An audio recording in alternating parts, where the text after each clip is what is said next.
trayectoria laboral es un testimonio de su firme compromiso con la excelencia y una búsqueda constante de mejora.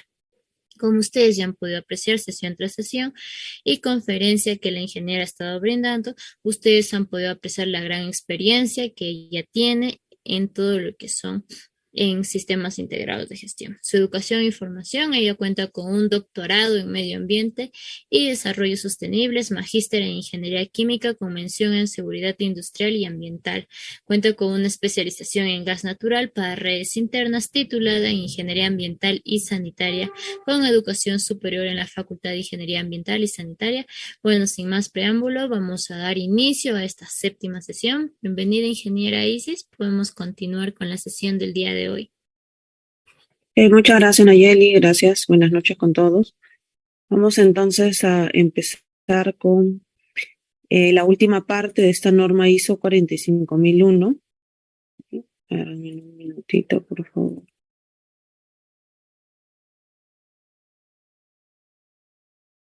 Ya, aquí está. La última parte de nuestra norma ISO 45001 nos toca hablar de los 4 últimos requisitos que tienen igual bastante relación, sobre todo con el que vamos a empezar. El requisito número 7 tiene muchísima relación con las normas anteriores ya vistas, la ISO 9001 y la ISO 14001. Igual hay una integración que sabemos que a través de esta estructura se hace perfectamente, se entiende y se aplica mucho más rápido.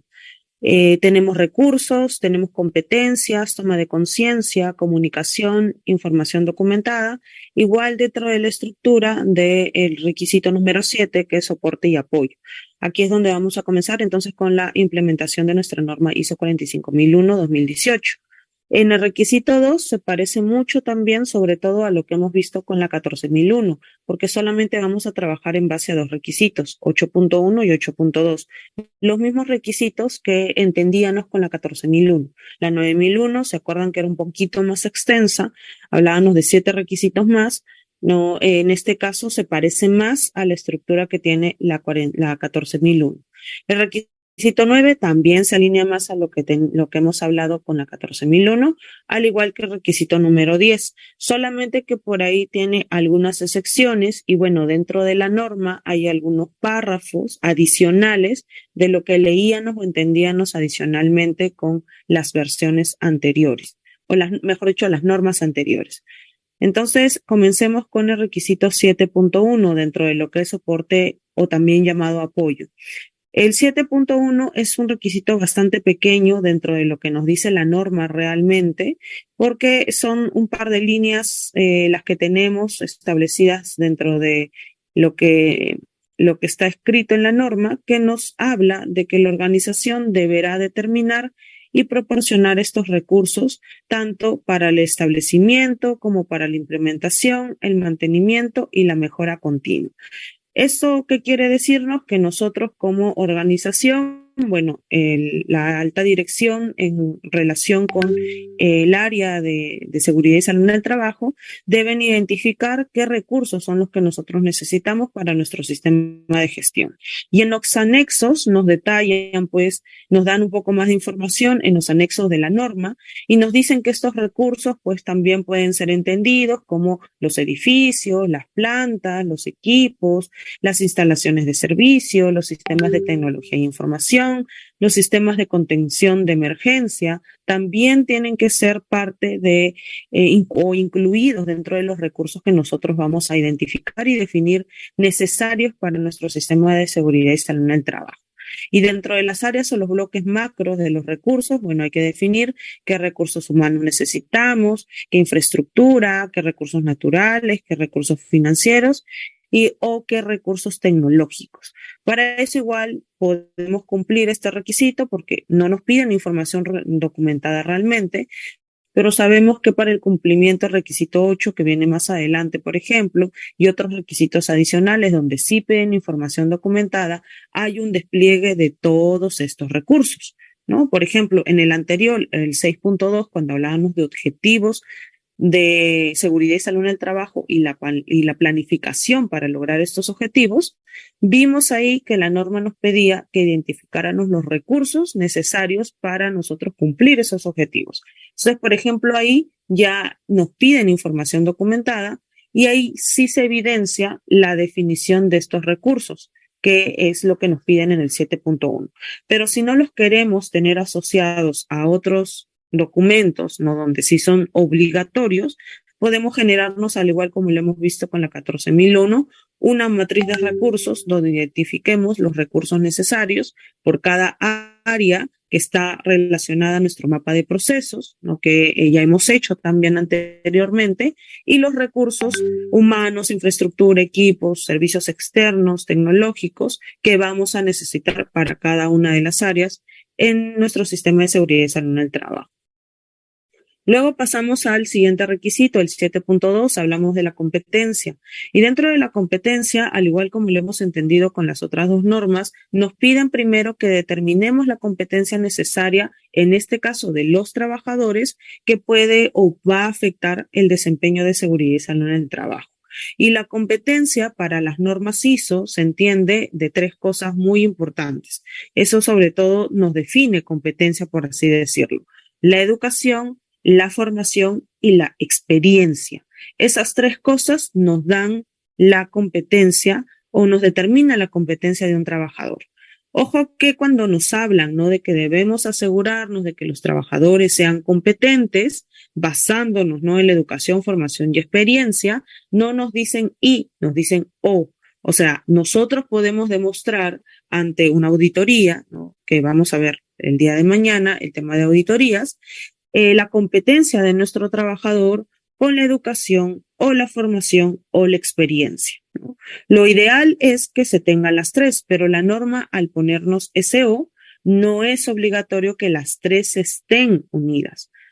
Pero lo ideal sería que la educación, la formación y la experiencia se tengan en relación al trabajador y al trabajo que vaya a realizar, ¿no? Si tenemos un trabajador que va a hacer un trabajo en altura, entonces definitivamente pues tendría que tener alguna educación o formación o experiencia, sobre todo formación o experiencia en este tipo de trabajos que va a realizar, ¿no? Y cuando hablamos de esta competencia, no solamente es identificarla, sino también tener toda la información documentada relacionada a esta competencia. Y aquí hay muchas formas de poderla cumplir. Hablamos, por ejemplo, de los perfiles de puestos de trabajo. En algunos otros casos los llaman como ficha técnica del puesto de trabajo, o podemos también tener como perfil de cargo de funciones y responsabilidades, y dentro de estas fichas el perfil de cargo. O sea, hay muchas opciones variadas en relación a cómo podemos cumplir el tema de la competencia. Y si no tenemos a un personal que evidenciemos a través de educación, formación o experiencia, la competencia para realizar una actividad, la norma nos permite, por lo que nos dice, no en el requisito, que nosotros podemos tomar las acciones necesarias para adquirir o mantener esa competencia necesaria y luego de adquirirla evaluar si ha sido correcta la acción para ver qué tan eficiente y eficaz es en relación a nuestro sistema de gestión. Lo que les dije la sesión anterior cuando hablábamos también de este punto con la 14.001. Si nosotros necesitamos hacer auditorías internas, porque es un requisito que está implícito y obligatorio dentro de la norma, en este caso ISO 45.001, necesitamos encontrar quiénes van a ser nuestros auditores. Y no puede ser cualquiera. Necesitamos por lo menos un conocimiento mínimo y básico de cómo se hacen las auditorías. Si no, nuestras auditorías no van a realmente representar la evidencia del cumplimiento de nuestro sistema de gestión, porque tenemos a un personal o auditores que no están preparados o no manejan lo suficiente las auditorías. Entonces, la norma nos permite que nosotros podamos capacitar a nuestro personal para buscar esa competencia. La capacitación, si está en nuestras manos, si puede ser evidencia, la podemos hacer nosotros mismos. Pero si no tenemos a otro personal que pueda hacer la parte de capacitación o no estamos en las condiciones de capacitar, ¿qué nos toca? Pues ir a otros lugares, llevar o pagar cursos a nuestros trabajadores para que ellos puedan adquirir esa competencia y hagan el efecto multiplicador en nuestra organización. Ese es el 7.2 y con eso sabemos que cumplimos. El 7.3 nos habla de la toma de conciencia, también un requisito, en este caso bastante transversal, no solamente se audita al área de seguridad y salud en el trabajo, se audita también al área, por ejemplo, de recursos humanos. Es un requisito que nos pide la sensibilización del trabajador y la toma de conciencia de algunos temas básicos e importantes, porque en relación a los temas obligatorios que necesitamos que los trabajadores tomen conciencia, es la política, por ejemplo, los objetivos, que es algo que la norma te dice, ¿no? También cuáles son los beneficios de poder implementar este sistema de gestión en nuestra organización, cuáles serían las consecuencias si nosotros no cumplimos con estos requisitos, y adicionalmente la norma te pone ya reglones propios y únicos de esta norma de seguridad y salud de la 45.000, ¿no? Te dice que también debemos de tomar conciencia de los incidentes y los resultados de las investigaciones de esos incidentes. Acuérdate que esta norma incidente le llama a accidentes de trabajo y a cuasi accidentes. Entonces debemos también, dentro de esta toma de conciencia, poder comunicar estos accidentes de trabajo y estos cuasi accidentes que han sucedido en nuestra empresa y también los resultados que se han obtenido de las investigaciones que hemos hecho de los accidentes. Luego hay otro regloncito más que la norma es única y propia, que nos habla de esta norma ISO 45001, que nos habla de los peligros, riesgos y las acciones que nosotros hemos determinado para poder controlar estos riesgos. Entonces, esto también es único y propio. Dentro de nuestro plan de capacitación, que es la forma o una de las formas correctas que nosotros tenemos para cumplir este requisito, es que los temas pues aborden también temas en relación a los peligros, a los riesgos y a las medidas de control que nosotros hemos tomado, que sobre todo nos vamos a centrar en esas medidas de control en el punto 8 que se viene a continuación, después de terminar con este requisito 7. Entonces, en un plan de capacitación, los temas que vamos a abordar sobre todo, y ya esto es de acuerdo a la programación que nos queramos hacer como organización, la política generalmente va a estar ahí, el tema de peligros, las condiciones o actos inseguros, la matriz los trabajos de alto riesgo, el plan de emergencia, entre otros adicionales más que querramos considerar. Pero los que les mencionaba anteriormente son los que te exigen la norma. Pero no solamente nos piden, ¿no?, una sensibilización y toma de conciencia, sino también en relación a elaborar un plan de capacitación, sino también existen otras formas de poder nosotros llegar a esa sensibilización y toma de conciencia, que es aplicar las famosas 5 reglas de oro. Pero no solamente exigirle al trabajador que las apliquen y las sigan, estas 5 reglas de oro, sino que también entendamos cuál es el propósito de estas 5 reglas de oro. O sea, ¿por qué tenemos que seguir estas 5 reglas de oro? Esa pregunta se le debe responder a los trabajadores para poder realmente encontrar y mellar en el corazón de ellos que la protección que estamos haciendo es para el beneficio de su familia también y de ellos mismos. Entonces hay distintas formas, ¿no? Cuando nosotros aplicamos estas 5 reglas de oro, si miramos ahí la diapositiva, lo básico es hablar de cada una de ellas, ¿no? Grande y un mensaje cortito en relación al trabajo que nosotros estemos haciendo, pero si le agregamos a ese listado de las 5 cosas, de las 5 reglas de oro, si le agregamos la parte de tu seguridad está primero, tu familia te espera, esa frase cala mucho más profundo de que solamente enlistarle qué es lo que tiene que hacer el trabajador antes de empezar alguna actividad. Y hay otras estrategias, ¿no? De repente, como lo ven ahí también en la imagen, el usar un chaleco con las fotos, ¿no?, de sus hijos o de su familia para recordarle por qué se tiene que cuidar, por qué tiene que trabajar con seguridad en todo momento. Hay familia que lo espera de retorno a casa. Entonces es otra forma también de evidencia, no necesita ser como que documentado específicamente para poder cumplir con lo que nos dice el requisito 7.3. ¿Sí? En auditorías, igual el día de mañana que vamos a hablar de esta parte, vamos a ver que el tema de recolectar las evidencias no solamente es a través de los documentos, sino también es a través de las entrevistas, de la observación. Entonces, por eso es que algunos requisitos no nos piden información documentada, porque se recolecta de otra manera la evidencia que vamos a tener para poder cumplir o evidenciar que cumplimos con el requisito. ¿Sí? Luego pasamos al 7.4 que nos habla de la comunicación. En este caso, al igual que la 14.001, se divide en tres. Primero hay un tema de generalidades, luego viene en relación a la comunicación interna específicamente y luego en relación a la comunicación externa. ¿Sí? Igual podemos cumplir el requisito de manera general, o sea, evidenciar cómo es nuestra comunicación. Y la norma, eso sí, te pide que respondas algunas preguntas, cuatro preguntas en relación a cómo vas a establecer la comunicación en tu organización relacionado a este sistema de gestión, ¿no? Las preguntas serían: ¿qué se comunicará? ¿Cuándo se comunicará? ¿A quién irá destinada esa información? ¿Y cómo se comunicará la información? ¿Sí? Entonces, por ejemplo, en el que se comunicará, está relacionado este punto un poco a todos los requisitos anteriormente ya vistos, sobre todo lo que hemos considerado en el plan de capacitación, ¿no? En la parte de la toma de conciencia. Por ejemplo, la política, ¿no? Los riesgos, los peligros, la evaluación de estos riesgos, los instructivos de trabajo, entre otros temas más que debemos de comunicar. ¿Cuándo se comunicará?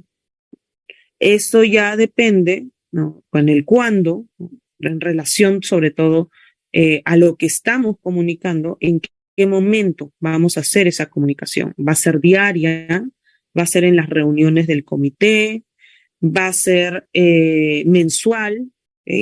Depende mucho. ¿A quién irá destinada la información? La política es SST. Ahí había un error material. ¿A quién irá destinada la comunicación? ¿A los trabajadores nada más? ¿A los contratistas? ¿A proveedores externos? ¿A nuestros clientes? ¿O a la parte interesada? ¿Qué parte interesada específicamente? ¿No? Gobierno, comunidad, etcétera. ¿Y cuándo se comunicará la información? ¿Cómo se comunicará la información? Entonces, en el cómo, pues podemos utilizar por los portales web, por ejemplo, a través de los correos institucionales, a través de estos tableros de anuncios, a través de WhatsApp, a través de boletines informativos, a través de comunicación vía celular. O sea, ya nosotros tenemos que establecer cómo va a ser nuestro flujo de comunicación teniendo en cuenta las respuestas a estas 4 preguntas que nos pide la norma, que las podamos responder correctamente. Entonces, luego, cuando se habla de una comunicación interna, también tienes que especificar, ¿no?, cómo se va a hacer la comunicación interna. Por ejemplo, en las reuniones diarias o las charlas de 5 minutos. Ya eso tú lo dejas estipulado, que de esa manera se hace la comunicación interna. Igual en relación a la comunicación externa. Otra parte de la comunicación interna también puede ser a través de los tableros informativos, ¿no? Donde nosotros podamos, o los periódicos murales, donde podamos poner información que va a estar a la mano de nuestros trabajadores también. Cuando se habla de una comunicación externa, podemos inclusive hacer como unos cuadros para poder tener la fecha y la vía de recepción, por ejemplo, la breve descripción de lo que vamos a comunicar a nuestras partes interesadas externas, el análisis y la decisión adoptada y la fecha y vía de emisión, de recepción y de emisión. Esto nos da un orden, sobre todo para identificar qué y cuándo hemos hecho esta comunicación externa y cumplir en relación a las preguntas que nos pide la norma. O en otros casos, lo que optan la mayoría de organizaciones es establecer una matriz de comunicación, que así se hace mucho más fácil responder a las preguntas que están establecidas en la norma o añadir algunas otras cosas que vayan adicionales que no son obligatorias, pero que tú como organización necesitas, pues, por ejemplo, ponerlas en esta matriz, como las partes interesadas, quizás al costado, establecer el grupo de partes interesadas específico que responde al cuándo, a quién, cómo y a quién vamos a comunicar de manera mucho más específica. Con eso ya cumplimos nuestro requisito 7.4 de manera general. ¿Sí? El 7.5 es información documentada. La información documentada, al igual como lo hemos entendido con las otras normas, se trata primero de establecer qué es lo que se va a tomar como información documentada. Sabemos que lo primero son los que nos dice la norma, todos los requisitos que nos pidan información documentada, se tiene que tener la información documentada, pero también la norma te dice toda aquella información que creas necesaria para el sistema de gestión, requisitos que tú no has considerado, o mejor dicho, que la norma no ha considerado como información documentada, pero que tú sí vas a considerar que necesita una información o vas a hacer una información documentada. También te da esa opción, ¿no? Dentro de las notas nos dice que tengamos en cuenta en relación a la información documentada el tamaño de la organización, el tipo de actividades, procesos, productos y servicios, la complejidad de nuestros procesos y sus interacciones, la competencia de los trabajadores, la necesidad también de demostrar si habría un cumplimiento legal. Entonces también eso nos va a generar información documentada, quizás en requisitos donde no nos obliga la propia norma. Y también aquí hay que establecer dentro de la información documentada cómo vamos a hacer la creación y la actualización de esos documentos, tal cual como ya lo vimos en la 9001 y la 14001. ¿No? Vamos a tener que ver un tema de identificación y descripción, el formato en el que vamos a tener esta información documentada, los medios de soporte y la revisión y aprobación con respecto a esta adecuación de estos documentos. Y por otro lado, nos habla del control de la documentación, ¿no? Cuando hablamos del control, también hay que cumplir ciertas cosas, ¿no? Que esté disponible, que esté cuando se necesita, que sea idónea, que esté bien protegida, que tengamos también métodos o procesos adecuados para la recuperación y la distribución de estos documentos, cosas que ya hemos visto, que hemos mencionado anteriormente, tal cual se maneja aquí también en la 45001.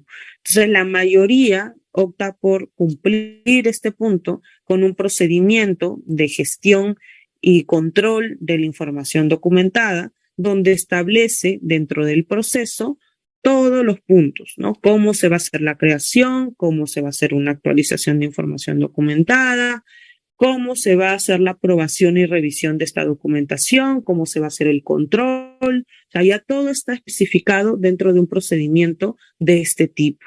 Entonces sería una forma de poder cumplir. Y dentro de este procedimiento, importante, ¿no? La identificación de los documentos a través de las siglas que vamos a utilizar, que esto sobre todo se pone en los códigos de los documentos. Para nosotros, por ejemplo, en una organización, la política puede tener las siglas POL, ¿no? Para otros será PL, para otros será PLI. O sea, ya eso varía. La documentación no la vas a encontrar, sobre todo la codificación de esta documentación, no la vas a encontrar igual en la empresa Gloria que en la empresa, en alguna otra empresa que brinde los mismos productos o servicios que ofrece Gloria, porque cada empresa va a poner cómo es su código, va a identificar cómo va a tomar cada una de esta documentación. Entonces, esto de aquí no lo puedes copiar, no es único y propio de tu organización, así es establecido. ¿Y qué documentos también son los que vas a generar? Quizás en tu organización no se ha generado manuales, entonces no tendría por qué haber una codificación de manual. Quizás en tu organización no se generan guías, entonces tampoco tendría que haber una codificación de guías. Depende también de los documentos los tipos de documentos que tú vas a generar, ¿no? Ya hemos hablado también de una jerarquía de documentación en sesiones anteriores. Lo ideal para ayudarnos a ordenar en los documentos, porque acuérdate que la norma también te pide que sea de fácil disposición esta documentación, que podamos encontrar rápidamente. Tenemos la lista maestra, por ejemplo, de documentos, ¿no? Donde podemos localizar y ubicar fácilmente los documentos que han sido aprobados. Esto mismo se puede manejar para calidad y se puede manejar para medio ambiente. Eso ya es hablar de la integración. O sea, al final tú integras estas tres normas y quieres cumplir este 7.5, manejarías un solo procedimiento y una sola lista maestra de documentación. Por ejemplo, formas de cumplir. El requisito 8, pasamos a este requisito de operación. Este requisito de operación es un poco más extenso en el 8.1. Medio ambiente era un poquito más chico en el 8.1, ¿no? Aquí nos da sub, tenemos 4 sub dentro del 8.1, el tema de generalidades, la eliminación de peligros y reducir los riesgos para la seguridad y salud en el trabajo, la gestión del cambio y las compras. ¿Okay? En el tema de las compras se sigue subdividiendo. Hablamos de las generalidades, de los contratistas y las contrataciones externas. Todo eso va a ser parte de la planificación y de los controles operacionales. ¿Okay? Que parte de esto está unido a la matriz CIPER que ya hemos hecho anteriormente, ¿no? En el requisito 6.1.2. Específicamente el que se une más precisamente a esta matriz es el 8.1.2. Y esa famosa jerarquía, ¿no?, de controles de seguridad nace pues de lo que te dice esta norma ISO 45001. Aquí te habla de eliminar peligro, de sustituir el peligro, de los controles de ingeniería, de los controles administrativos y de los equipos de protección personal. Es algo que te dice la propia norma con todos y esos nombres. Entonces te da, por decir así, esa jerarquía que nosotros vamos a seguir de control. Ahorita igual lo revisamos. Y tenemos también dentro del requisito de operaciones, el 8.2, que es la preparación y la respuesta ante emergencia. ¿Okay? Al igual como lo hemos entendido con la 14.001, la norma te pide que ante una situación de emergencia, ante un evento crítico, en este caso, sí, por ejemplo, un accidente de trabajo, entonces nosotros debemos de tener todo un plan que nos ayuda a responder ante esa situación de emergencia, ante ese accidente que se ha suscitado. El 8.1 que nos habla de las generalidades, dentro de las generalidades, el requisito nos pide que retomemos las acciones que hemos determinado en el capítulo 6. No nos habla específicamente de 6.1.1, de 6.1.2. En general, todo el requisito número 6 sirve como insumo para comenzarse a aplicar en el 8.1. O sea, hablamos no solamente de las acciones para abordar los riesgos y oportunidades, sino también de la implementación de los objetivos y la planificación para lograr esos objetivos. Toda esa información la debemos de traer aquí. ¿Okay? Y una vez que la tengamos, toda esa información, debemos de establecer los criterios en relación a esa información que tenemos ya con el requisito número 6. Los criterios son importantes. Aquí debemos establecer criterios, nos dice, para los procesos. Luego de haber establecido estos criterios importantes, sigue el tema de la implementación del control de los procesos de acuerdo con estos criterios. ¿Sí? O sea, establecemos primero los criterios y luego implementamos los controles. Es lo que te dice la norma. Luego te dice que hay que mantener y conservar la información documentada necesaria para cumplir esos controles. Y por último, termina hablándonos de la adaptación del trabajo a los trabajadores. Entonces, también la norma, más abajito, nos habla de que en lugar de trabajo con múltiples empleadores, la organización va a tener que coordinar con las partes pertinentes para ver cómo vamos a establecer estos criterios y estos controles, porque tenemos varios que están involucrados si fuera el caso. En relación a la aplicación de estos criterios y de estos controles, sobre todo cuando vamos a hablar de un cumplimiento de este punto en específico, debemos identificar cuáles son nuestras actividades o nuestras acciones, nuestras tareas, mejor dicho, que involucran un riesgo mayor, un riesgo alto. Por eso es que nos pedía información, por ejemplo, del requisito número 6, de la matriz HIPER. Hemos identificado los peligros, los hemos evaluado y hemos valorado este riesgo. Entonces, el riesgo valorado nos da una información bien importante, no nos da el nivel de riesgo, si es alto, si es medio, si es bajo. En relación a las tareas, a las actividades, a los procesos o procesos que sean considerados con alto riesgo, en relación a ellos son los primeros que vamos a tomar para poder identificar los criterios y definir, perdón, los criterios y aplicar los controles. Entonces, toda organización puede tener actividades o procesos de alto riesgo, trabajos de alto riesgo, en otras palabras, como los trabajos en caliente, trabajos en espacios confinados, trabajos en altura, de excavaciones profundas, trabajos eléctricos con alta tensión, con fuentes radioactivas, o otros que según la matriz CIPER hayan dado dentro del nivel de riesgo como alto. Entonces, cuando hablamos de los criterios y la implementación de controles y de generar información documentada, parte de esto pues radica en poder tener procedimientos de trabajo seguro o también permisos de trabajos de alto riesgo y los ATS. Entonces, eso ya nos da información para poder nosotros sustentar que cumplimos con el requisito 8.1.1.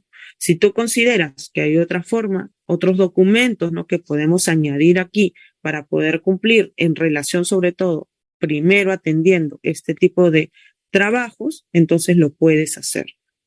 Estos son los más básicos y fundamentales y apegándonos también un poquito a lo que nos dice nuestra ley 29783.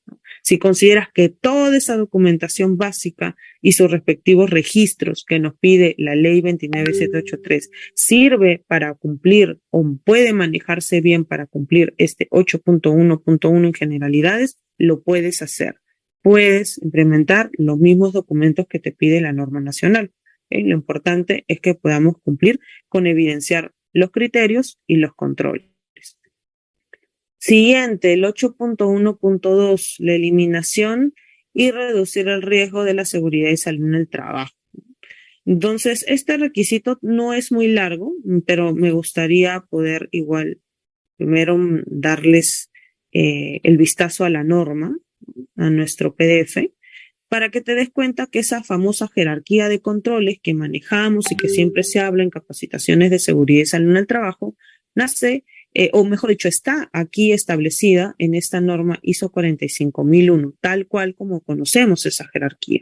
¿No? Nos dice la organización debe establecer, implementar, mantener procesos. Ya sabemos que esto es hablar de nuestro ciclo de Deming para esta eliminación de peligros y reducción de los riesgos, que es algo que hemos trabajado con la matriz CIPER, utilizando la jerarquía de controles. Y esta jerarquía de controles sabemos que es la eliminación del peligro, sustituir el peligro, o en este caso nos dice sustituir con procesos, operaciones, materiales o equipos menos peligrosos, utilizar controles de ingeniería o la reorganización del trabajo, utilizar controles administrativos, incluyendo la formación, y utilizar equipos de protección personal adecuados. ¿Sí? Entonces, esto de aquí es importante porque también, al igual como se ha entendido quizás por mucho tiempo con la ley 29783, aquí también esa misma jerarquía de controles, tal y cual como nos dice, se va a tener que exigir o se va a tener que cumplir obligatoriamente para nuestra organización. Para el cumplimiento de esta parte, de este punto, de este requisito de la norma, el 8.1.2. Esta es nuestra jerarquía de control. Sabemos que hay barreras duras, hay barreras blandas. Lo ideal siempre es poder, o lo deseado, siempre es poder aplicar primero estas barreras duras y terminar por las barreras blandas. Si no se puede, bueno, vamos a ir bajando en forma a la jerarquía. Para eso está. En algunos casos, como les presenté yo la sesión anterior en relación a la matriz CIPER, puedes aplicar cada control en relación a cada una de las medidas de la jerarquía de control. O sea, puedes hacer esa comparativa, ¿no? O mejor dicho, esa clasificación a la hora de poner tus medidas de control. Eso ya va, este punto va unido a la matriz CIPER. No generamos un documento adicional. Bueno, aunque en ese punto no nos han pedido información documentada, si te das cuenta de lo que hemos visto en la norma, pero se entiende que puede ser unido a esa matriz hiper ya con los controles y podemos cumplir evidenciando una información documentada este requisito, ¿no?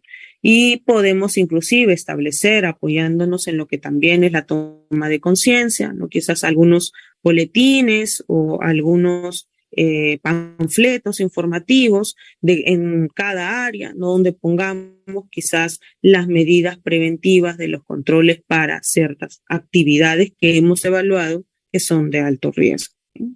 Y a eso también nos ayuda a cumplir ese punto de la norma. Pasamos al 8.1.3, la gestión de los cambios. ¿Okay? Aquí se trabaja el tema de cambios en este punto. En calidad se trabajaba en el requisito 6.3.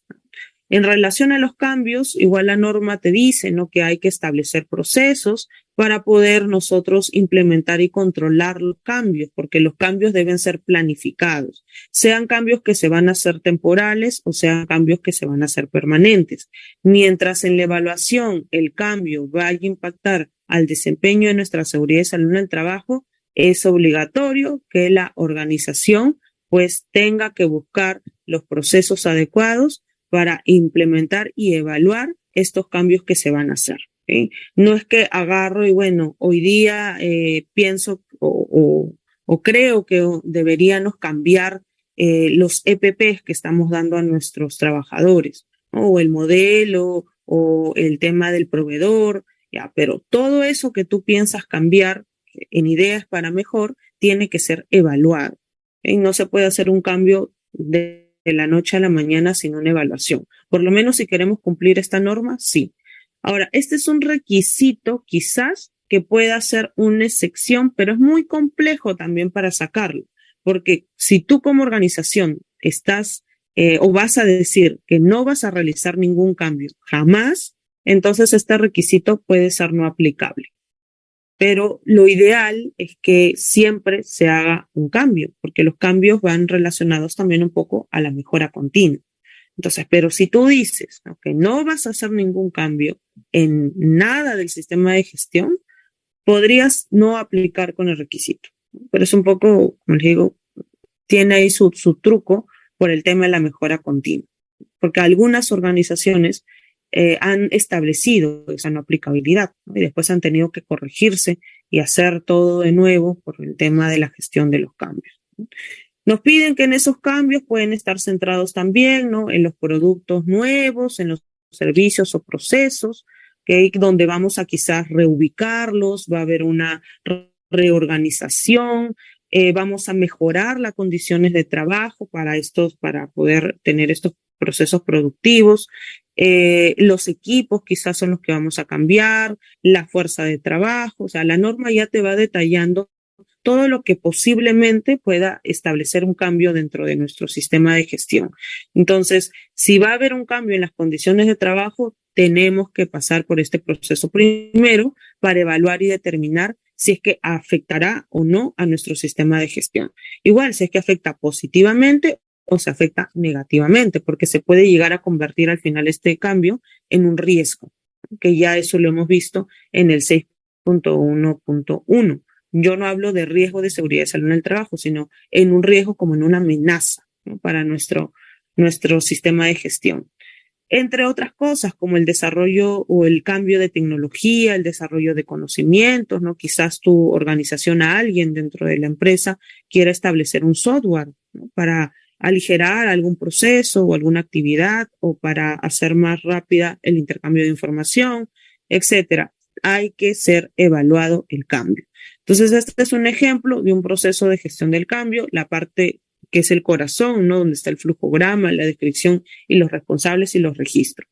Si tú consideras que algo así te puede servir, entonces también esta información la puedes aplicar en tu organización. Si no, puedes buscar alguna otra estrategia, metodología, herramienta, técnica para poder hacer la evaluación de los cambios posibles que se pueden dar, ¿no? Desde que vas a cambiar los EPPs, desde ahí tienes que comenzar a trabajar en en análisis del cambio.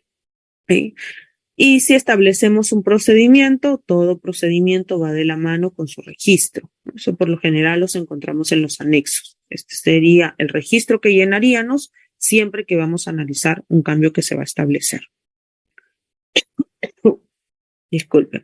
El tema de compras, el 1.1.4. Compras se puede cumplir de manera general. No es necesario que cumplamos cada uno de los sub, ¿no? Podemos hablar de manera general el tema de compras. Igual, en este punto, la norma nos pide como organización que establezcamos estos procesos que vamos a seguir para comprar algún producto o servicio que vamos a necesitar en nuestra organización y va a ser parte del sistema de gestión de seguridad y salud en el trabajo. ¿Sí? Y entonces hay que establecer un proceso. ¿No? ¿Cómo va a ser nuestra comunicación con los proveedores, por ejemplo? La evaluación de esos proveedores en el tema de bienes y servicios y los contratistas también, que es otro punto que va dentro de las compras. Dentro del contratista, la norma nos dice, ¿no?, que la organización también debe establecer procesos y coordinar, ¿no?, todos los procesos que va a realizar esta contratista y a la vez identificar los peligros y evaluar y controlar los riesgos que vayan a surgir de esos procesos, como las actividades, operaciones de la contratista, ¿no?, cómo impactan en la organización, actividades o operaciones que impactan en los trabajadores de la contratista o actividades, operaciones de la contratista que van a impactar en alguna otra parte interesada, ¿no?, que ya no son los trabajadores del contratista. De repente, parte interesada para ti ha sido la comunidad. Entonces, ¿cómo va a impactar esta contratista en esa comunidad? Igual hay procesos que nosotros vamos a tener que establecer para poder controlar, vigilar y establecer medidas de solución en relación a las actividades que realiza el contratista. Todo aquel que realiza a nombre nuestro alguna actividad es parte de nuestro sistema de gestión. Y ese es el punto que te recuerda el 8.1.4. ¿Sí? Formas de cumplir este requisito: algunos establecen procedimientos de compras y ahí es donde explican en la parte del procedimiento cómo va a ser el tema de las compras en relación a los proveedores externos y cómo va a ser el trabajo en torno a las contratistas. Y a eso también nos ayuda a cumplir el requisito 8.1.4. Pasamos al requisito 8.2, que nos habla de la preparación y respuesta ante emergencias. En esta preparación y respuestas ante emergencias, parte de lo que nos dice la norma es primero identificar cuáles son las situaciones de emergencia, ¿no? Cuáles son las situaciones de emergencia potencial. Y aquí vamos a identificar dos tipos de situaciones de emergencia. Las emergencias que pueden incluir eventos naturales, ¿no?, como los sismos, los tsunamis, por ejemplo, o las emergencias que pueden ser a causa, ¿no?, de las actividades o que las puede provocar el hombre. Entonces, en este caso, pues tenemos también un sinfín de situaciones de emergencia probables que se pueden dar. Los incendios, por ejemplo, son una situación potencial de emergencia, pero provocada por el hombre, no son de eventos naturales. El tema de un potencial derrame de productos químicos también son provocados por el hombre, no son de eventos naturales. Entonces, lo primero que nos pide la norma es identificar esas situaciones de emergencia. ¿Sí? Para eso, después, la norma también te pide que hay que establecer procesos para prepararnos ante estas situaciones de emergencia, ya una vez identificadas. Inclusive, estas situaciones de emergencia que hemos mencionado aquí, que pueden ser provocadas por el hombre o de eventos naturales, hayan surgido solas a raíz del análisis que has hecho del 6.1, el tema de los riesgos y las oportunidades. Entonces, tomarías esa información, que son las que te han dado, ¿no?, las situaciones potenciales de emergencia que pueden surgir, habiendo analizado ese requisito, lo tomas para el insumo del 8.2, que se centra sobre todo en los procesos de cómo actuar ante una situación de emergencia, relacionado obviamente a los trabajadores, o sea, que vaya a afectar a nuestros trabajadores o a nuestra parte interesada. Entonces también podría ser así, depende, ¿no? Cómo hayas tú hecho tu análisis del 6.1.1. En todo caso, si no ha sido identificado en el 6.1.1, lo primero tendría que ser identificar esas situaciones de emergencia. Ya luego, como te estaba diciendo, pasamos a los procesos necesarios para prepararnos y responder ante esas situaciones de emergencia. Entonces, la norma lo que te pide es establecer respuestas, ¿okay? Que se tienen que ser planificadas esas respuestas, y nos habla sobre todo de incluir la prestación de los primeros auxilios. Acuérdate que tenemos también formado un comité de seguridad y salud en el trabajo, quizás hayamos formado brigadas o aquí en relación a esta preparación y respuesta ante emergencia formemos brigadas.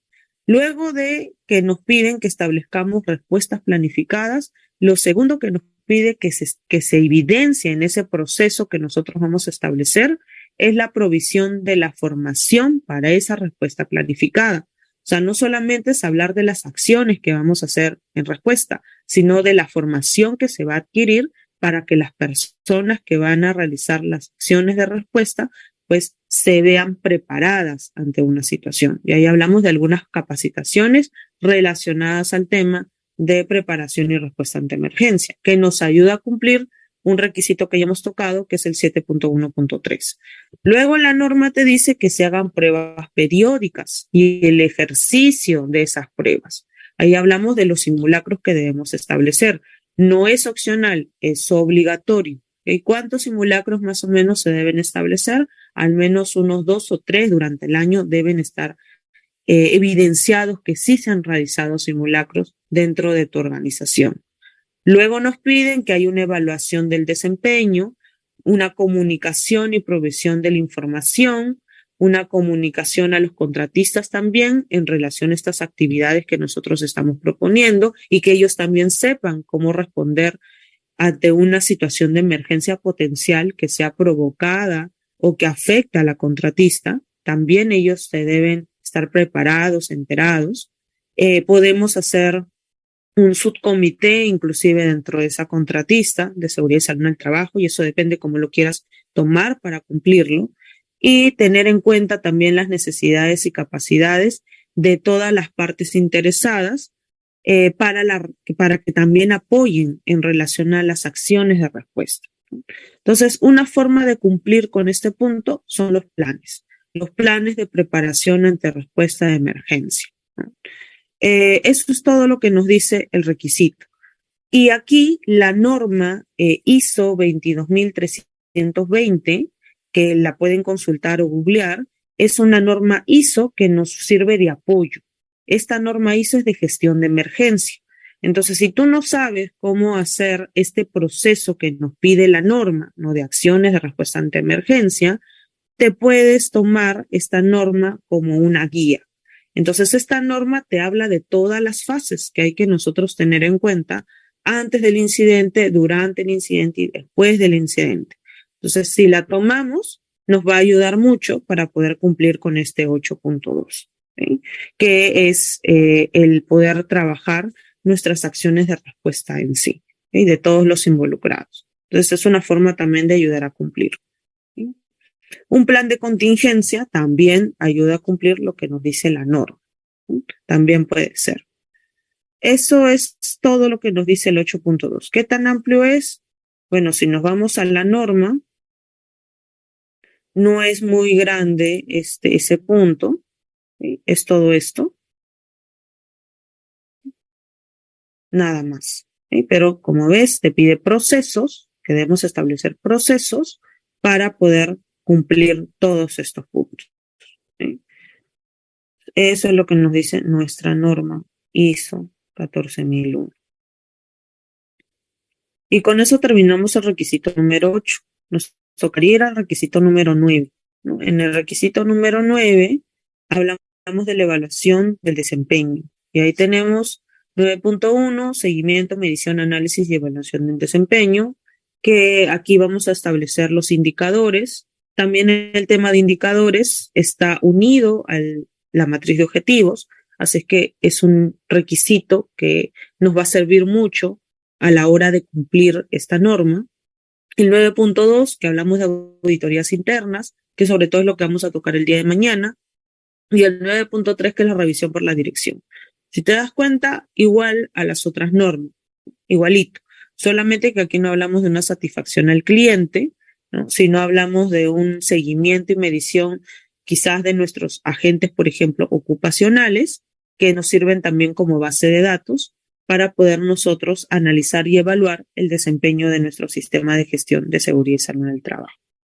Lo primero es, para cumplir este punto, es establecer nuestros indicadores, ¿okay? Saber qué es lo que vamos a medir, ¿okay? Y a qué le vamos a hacer seguimiento.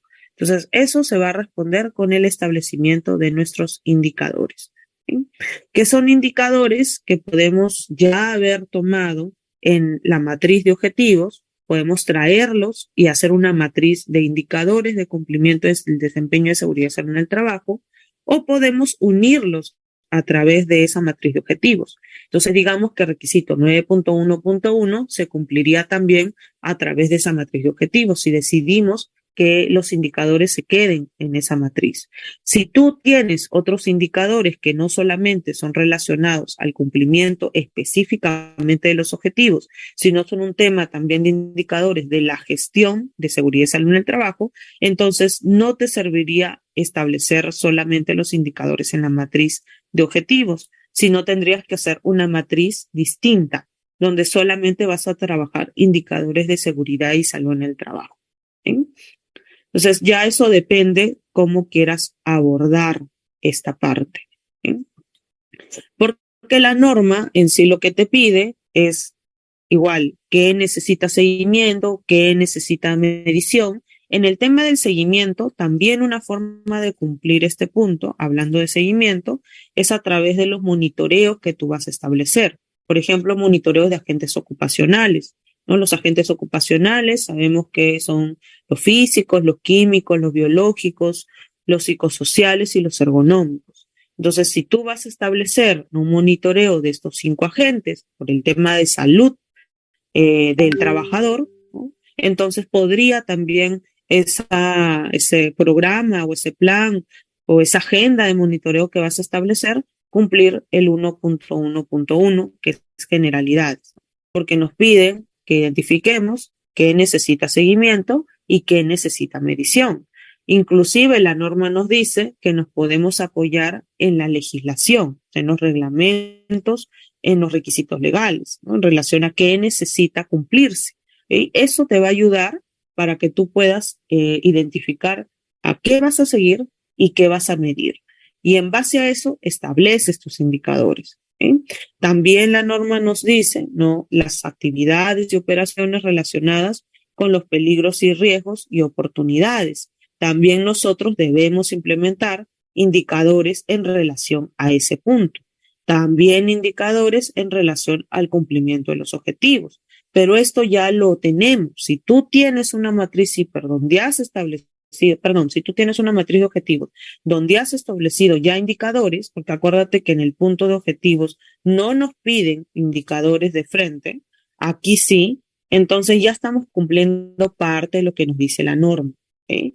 Que son evidenciar esos indicadores en relación al cumplimiento de los objetivos. Aparte, habrá otros, ¿no?, como te estaba diciendo, relacionados a las actividades y operaciones. Aparte, habrá otros relacionados al cumplimiento de los controles que hemos establecido.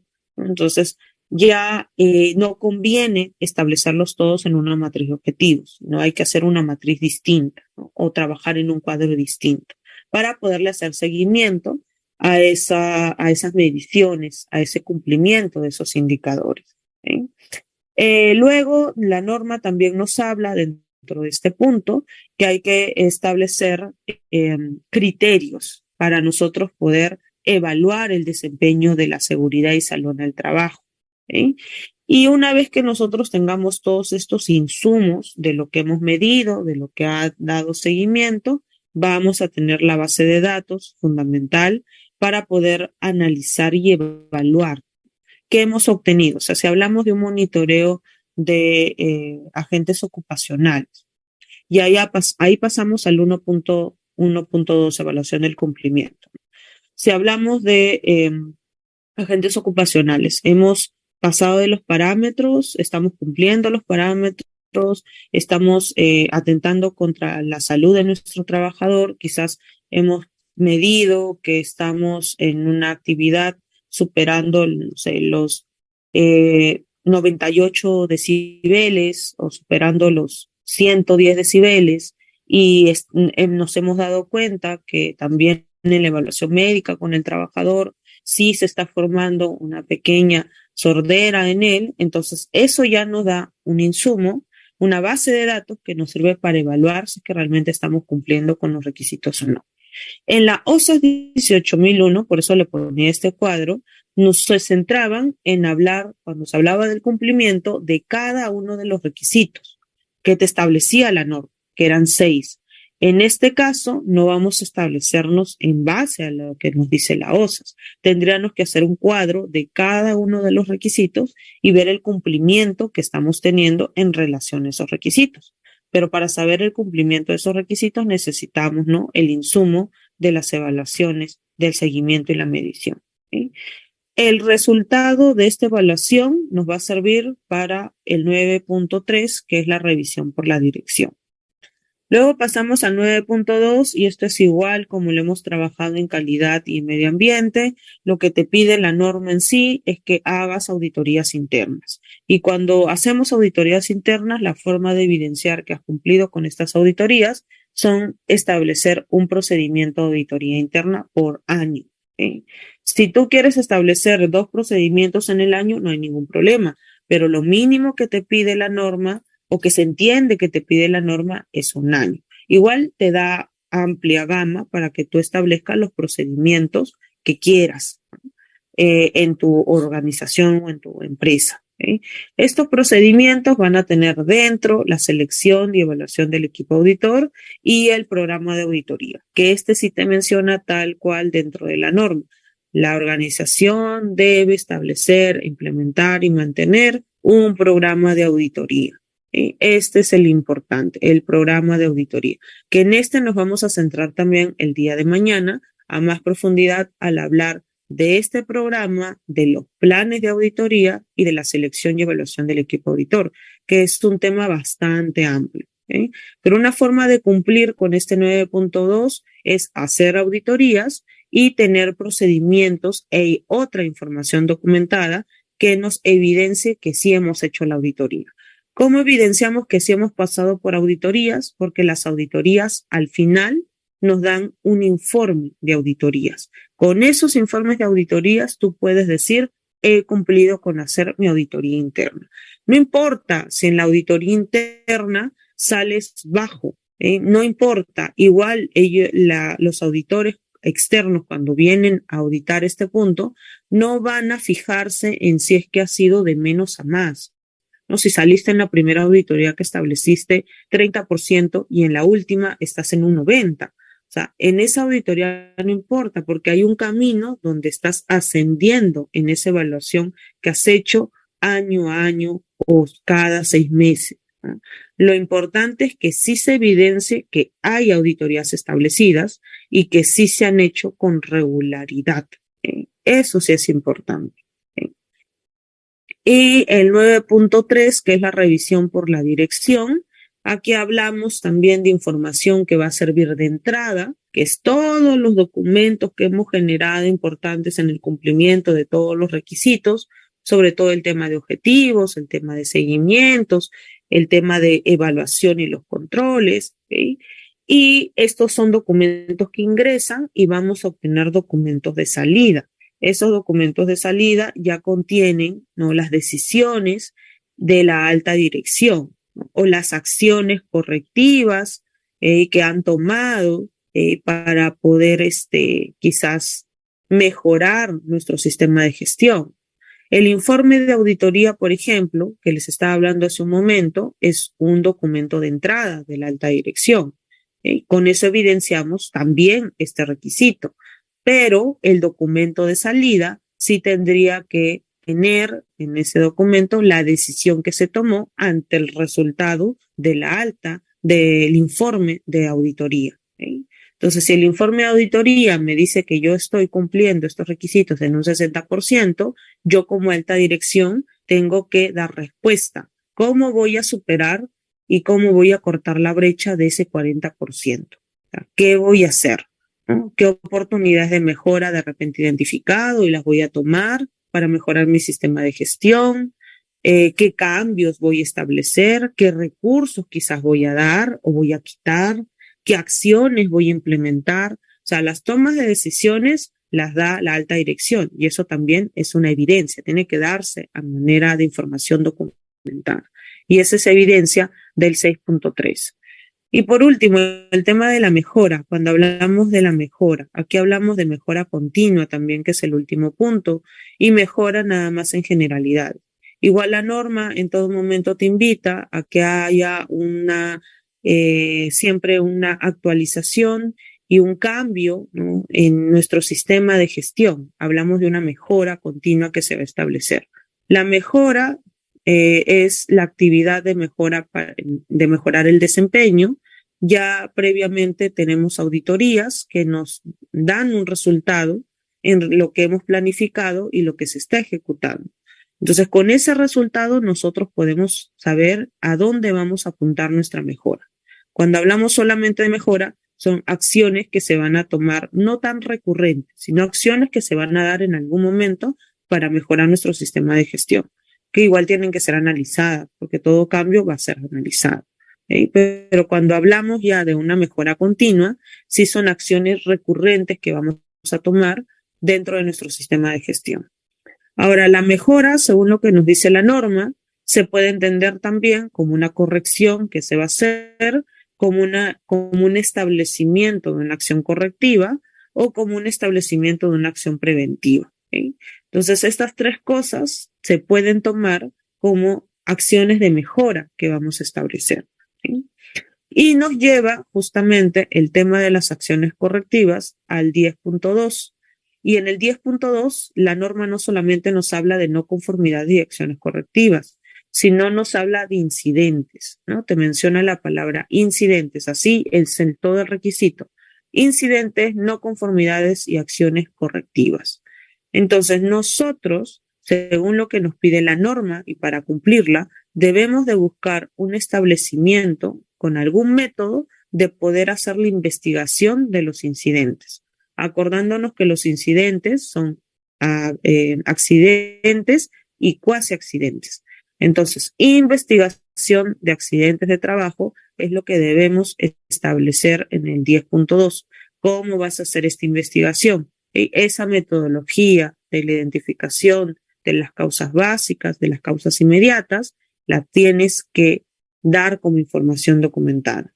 Con eso cumples parte del 10.2, porque el 10.2 no solamente es velar por los incidentes o investigarlos y tomar acciones en torno a lo que hemos investigado para que no vuelva a suceder el incidente, sea accidente o cuasi accidente, sino también las no conformidades. Las no conformidades tienen que ver con el incumplimiento de un requisito. No es un incidente. Las no conformidades son incumplimientos de requisitos. O sea, yo no cumplí con establecer correctamente mis objetivos de seguridad y salud en el trabajo. Eso no es un incidente, eso es una no conformidad, que salen sobre todo de las auditorías. Entonces, en las auditorías, sobre todo te dan el pie, el inicio para ver qué no conformidades se han establecido de acuerdo a los requisitos, y los incidentes son de los accidentes de trabajo que han ocurrido en tu organización.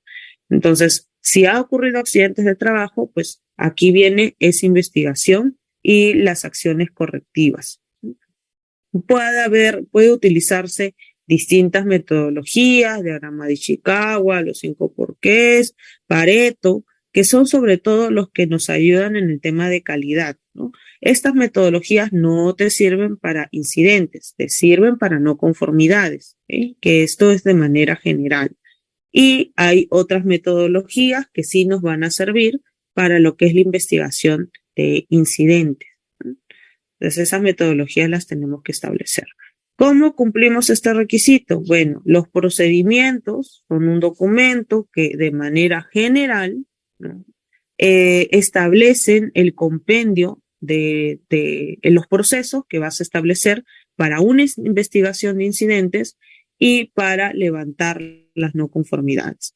El procedimiento se tendría que llamar procedimiento de no conformidades y acciones correctivas y preventivas o procedimiento de incidentes, no conformidades y acciones preventivas o correctivas. Ahora, si tú sientes que no puedes trabajar en un solo documento el tema de incidentes y de no conformidades, entonces trabajas dos documentos aparte, ¿no? Uno que solamente hable del proceso de investigación de los incidentes y otro que hable de cómo vamos a identificar esas no conformidades y cómo vamos a tomar las acciones correctivas. Entonces, van de la par. Igual la norma no solamente te invita a que establezcas un proceso de identificación y de tomar acciones correctivas, sino te pide que evalúes estas acciones correctivas para saber si han sido las correctas ante la no conformidad y el incidente. Entonces, podríamos tomar también para el cumplimiento de este punto un formato de acción correctiva, preventiva y de mejora, donde nos ayude también a cumplir, ¿no?, el tema de las no conformidades. Y bueno, en la mejora continua, lo que te dice la norma cuando te habla de mejora continua, ¿no?, es que la organización debe de mejorar continuamente la conveniencia, la adecuación y la eficacia del sistema de gestión. Y nos dan varias cosas, ¿no? Mejorar el desempeño, promover una cultura que apoya el sistema, proveer participación de los trabajadores, comunicar los resultados y mantener información documentada. En otras palabras, la mejora continua que se va a establecer debe ser en relación a estos puntos, ¿sí? Porque la norma ya te condiciona. La norma te está diciendo que tu mejora continua tiene que ir en base a esos 5 puntos. No todos de golpe, ¿no?, pero sí debe de haber evidencia de que estás intentando mejorar la participación de los trabajadores, que estás intentando mejorar la comunicación de los resultados, que estás intentando mejorar la cultura de prevención que se va a establecer en tu organización. Entonces, todo eso se debe también de evidenciar en relación al cumplimiento de los otros requisitos. Y bueno, no es un requisito como tal, pero si tú te quieres apoyar en realizar un manual del sistema de gestión de seguridad y salud en el trabajo, lo puedes hacer, pero no es un requisito como tal. Ya no te lo, bueno, no te lo piden, ¿sí? Nunca, en la OCDE 18000 tampoco lo pedían, sino que en relación a la de calidad, pues pensamos que el manual, pues, era una forma de cumplir, ¿no? Como calidad nos pedía, pues todas las demás también implementaron manuales, pero no es necesario, ¿no? Con tal de que evidencies con información documentada o con las entrevistas o con la observación, que sí cumples el requisito, ¿no? Entonces ya podemos cumplir con lo que es la evidencia de la auditoría, que igual es algo que vamos a hablar a más profundidad en la sesión que viene, el día de mañana. Y bueno, eso sería todo en relación a nuestra norma ISO 45001. Gracias.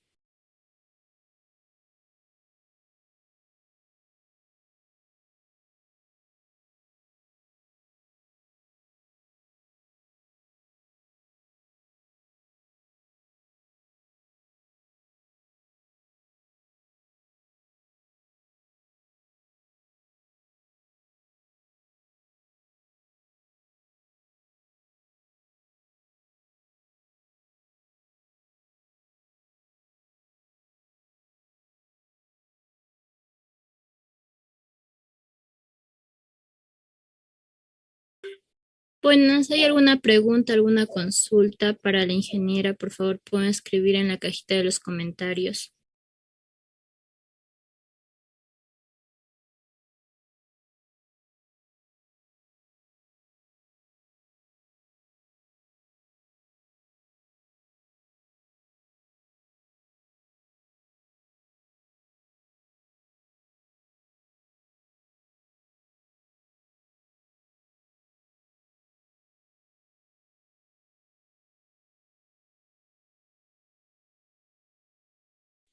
Creo que no hay ninguna pregunta, Nayeli.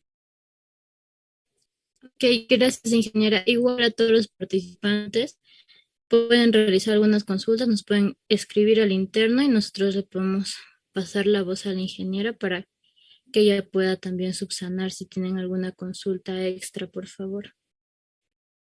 A ver, un momento, voy a compartir mi pantalla.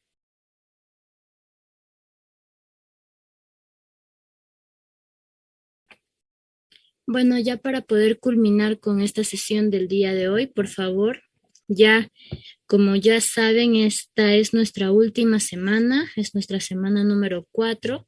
El día de hoy hemos tenido esta sesión con el tema de ISO 45001 parte 2. Pues decirles que ya se viene la evaluación, que va a ser este 30 de septiembre, con la sesión del día de hoy y la sesión del día de mañana, y que es en el mismo horario. Por favor, ya saben que la evaluación se va a habilitar el sábado a las 9 de la noche y ustedes tienen 24 horas para poder dar esta evaluación.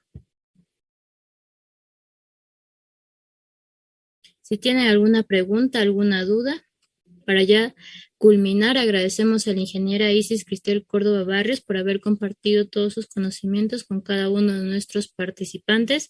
Agradecerles del mismo modo a ustedes por estar presentes el día de hoy, y bueno, eso demuestra el compromiso que ustedes tienen con el curso. Creo que tienen algunas preguntas. Me preguntaban, creo, cada qué tiempo se recertifica en relación a una norma ISO, independientemente que sea 45.000 o la que sea. Te dan las certificaciones por 3 años, ¿no? Después de 3 años tienes que pasar por una reauditoría, una recertificación, ¿no? Para que sigas ostentando que eres o has establecido un adecuado sistema de seguridad y salud en el trabajo, ¿no? Y en relación a lo que me dice aquí, si se puede realizar una matriz CIPER de una planta de alimentos, sí, realmente la matriz CIPER se hace de cualquier actividad o sector económico productivo.